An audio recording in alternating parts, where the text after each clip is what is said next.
बहुत समय पहले की बात है। एक गांव में एक गरीब लकड़हारा अपने परिवार के साथ रहता था। वे रोज सुबह अपने पिता के साथ गांव के पास एक जंगल में जाकर लकड़ियां काटता और उन्हें बाजार में बेचकर पैसे कमाता था। इस तरह उसका घर परिवार सुख चैन से रह लेता था।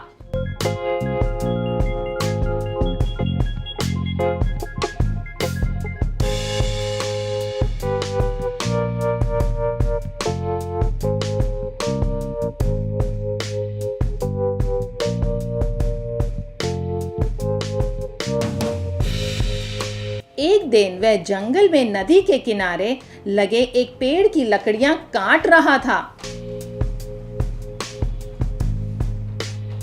तभी अचानक उसकी कुल्हाड़ी उसके हाथ से छूटकर नदी में जा गिरी। नदी गहरी थी, उसमें कूदकर कुल्हाड़ी निकाल पाना लकड़हारे के लिए संभव नहीं था। लकड़हारे के पास एक ही कुल्हाड़ी थी। उस कुल्हाड़ी के नदी में गिर जाने की वजह से वो परेशान हो गया। वे सोचने लगा कि अब वह अपने परिवार का ध्यान कैसे रखेगा। उसके पास पैसे कमाने का और कोई साधन नहीं था। वे दुखी होकर नदी किनारे खड़ा हो गया और जल देवी से हाथ जोड़कर प्रार्थना करने लगा। हे जल देवी, मेरी कुल्हाड़ी मुझे वापस दिला दो। हे जल देवी, मेरा बेटा बहुत मेहनती है, कृपया उसकी विनती सुन लो। लकड़हारा और उसके पिता की सच में मन से की गई प्रार्थना सुनकर जल देवी प्रकट हुई। पुत्र, तुम्हारी क्या समस्या है? लकड़हारे ने कुल्हाड़ी नदी में गिर जाने की बात जल देवी को बताई और उनसे विनती करने लगा कि वह उसकी कुल्हाड़ी वापस दिला दें। उसकी विनती सुनकर जल देवी ने नदी के पानी में हाथ डालकर एक चांदी की कुल्हाड़ी बाहर निकाली। जल देवी ने लकड़हारे से पूछा, पुत्र, क्या ये है तुम्हारी कुल्हाड़ी? लकड़हारा बोला, नहीं देवी जी, ये मेरी कुल्हाड़ी नहीं है। जल देवी ने एक बार फिर अपना हाथ नदी में डाला। इस बार उन्होंने जो कुल्हाड़ी निकाली वह सोने की थी। उन्होंने लकड़हारे से पूछा, पुत्र, क्या ये है तुम्हारी कुल्हाड़ी? लकड़हारा बोला, नहीं देवी जी, ये मेरी कुल्हाड़ी नहीं है। जल देवी बोली, इसे अच्छी तरह से देख लो, ये सोने की कुल्हाड़ी है। क्या वास्तव में ये तुम्हारी नहीं है?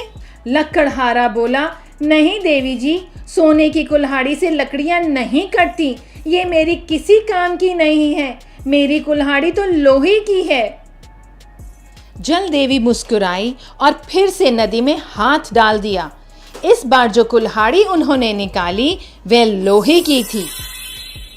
वे कुल्हाड़ी लकड़हारे को दिखाते हुए जल देवी ने पूछा, पुत्र, क्या ये है तुम्हारी कुल्हाड़ी?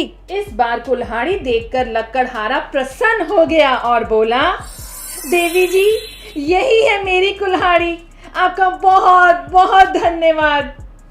जल देवी लकड़हारा की ईमानदारी देखकर बहुत प्रसन्न हुई। पुत्र, मैं तुम्हारी ईमानदारी से अत्यंत प्रसन्न हुई, इसलिए मैं तुम्हें लोहे की कुल्हाड़ी के साथ सोने और चांदी की कुल्हाड़ी भी देती हूँ।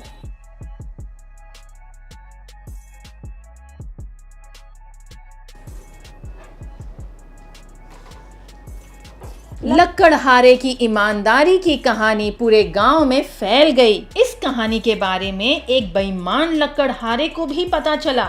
उस बेईमान लकड़हारे ने सोचा, क्यों ना मैं भी ऐसा कर कर जल देवी से 3 कुल्हाड़ियां ले आऊं, फिर मैं भी सोने और चांदी की कुल्हाड़ी बेच दूंगा और खूब पैसे कमाऊंगा। अगले ही दिन वे बेईमान लकड़हारा नदी के किनारे वाले पेड़ की लकड़ियां काटने चला गया। लकड़ियां काटते काटते उसने अपनी कुल्हाड़ी नदी में फेंक दी।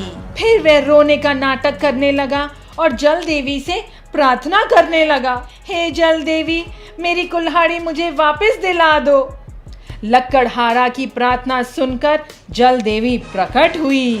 पुत्र, तुम्हारी क्या समस्या है? लकड़हारे ने कुल्हाड़ी नदी में गिर जाने की बात जल देवी को बताई और उनसे विनती करने लगा कि वे उसकी कुल्हाड़ी वापस दिला दें। उसकी विनती सुनकर जल देवी ने नदी के पानी में हाथ डालकर एक लोहे की कुल्हाड़ी बाहर निकाली।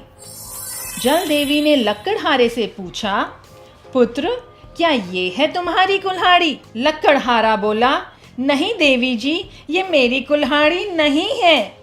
जल देवी ने एक बार फिर अपना हाथ नदी में डाला और चांदी की कुल्हाड़ी निकाली। उन्होंने लकड़हारे से पूछा, पुत्र, क्या ये है तुम्हारी कुल्हाड़ी? लकड़हारा सोच में पड़ गया। इसके बाद देवी जी सोने की कुल्हाड़ी निकालेंगी, मैं वो लूंगा। लकड़हारा बोला, नहीं देवी जी, ये मेरी कुल्हाड़ी नहीं है। जल देवी ने फिर से नदी में हाथ डाल दिया। इस बार जो कुल्हाड़ी उन्होंने निकाली वह सोने की थी। लकड़हारे की आंखें चमकने लगी। जल देवी बोली, क्या ये है तुम्हारी कुल्हाड़ी? लकड़हारा बोला, हाँ देवी जी, यही है मेरी कुल्हाड़ी, लाओ इसे मुझे दे दो। जल देवी लकड़हारे की बेईमानी देखकर बहुत क्रोधित हुई और बोली, बेईमान, तुमने बेईमानी की, इसलिए मैं तुम्हें कोई भी कुल्हाड़ी नहीं दूंगी। यह कहकर जल देवी ने में फेंक दी। लकड़हारे को अपनी बेईमानी की सजा मिल गई।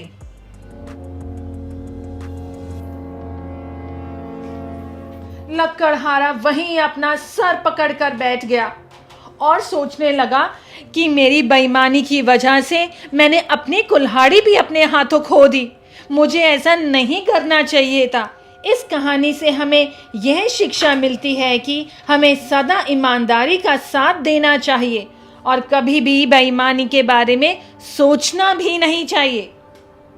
So guys, अब टाइम है शाउट आउट्स का। Okay, yoga sisters Krishnakshi Deka, Gurveer Singh, Aarti Arora, Shreshthi kitchen and cooking, Khushi Arora, प्रतीक्षा जोशी, हंस राजनी व्लॉग, परवीन सुल्ताना, स्फूर्ति हेगड़े, आयशा इब्नाड नजीफा, अंकित तिवारी, ईबा गुत्तू, प्रियांशी दुआ, अंकिता महातो। My turn. Glossy Pari, Gurmo, AVG Crafts, RBS 1, Anjana.